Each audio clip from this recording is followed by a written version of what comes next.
What's the best herb for brain overall health and memory? If you've heard about it and you forgot, you might need some. It's Ginkgo Biloba. And actually, that's one with the pretty little leaves. And it does come from North America, but also different parts of Asia. And I often associate with that as well. So it's becoming more popular. And I think it's because people are so stressed, they're forgetting more. But also, there's a huge rise in dementia and with elderly, obviously, and Alzheimer's, but then ADHD or ADD with younger kids if they're putting them on drugs.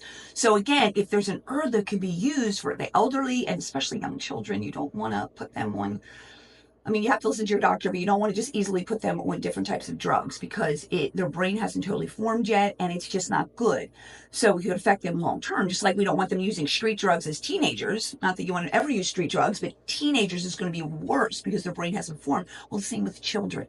So Ginkgo biloba could be something that could really help. Now, what it does is an antioxidant, which is going to be great for the brain. It's going to also be great for your overall health and anti-aging, but it increases circulation. So it's going to help cognitive function and keeping you super sharp. And that's extremely important, especially because a lot of us are doing work at a desk, at a computer, getting tired, and we need to be sharp for our job, right? We're not baling hay necessarily. So for a living anymore, we're doing like these high level jobs. So this is a great herb to integrate in. I have seen it in teas. I don't know how good it tastes. I've never tasted it in tea, but it also comes in blends. And you want to get a blend for the brain that's synergistic because whenever you mix herbs and blends, and again, with herbs, try them for a little while, take some time off, see what improvement you do see. So again, getting a good night's rest, going to bed earlier, waking up earlier is going to be better than going to bed later and waking up later for your 8 or 9 hours. In the winter, we're supposed to get 9.5 hours. In the summer, we're supposed to get 7.5. So somewhere in between there is probably good.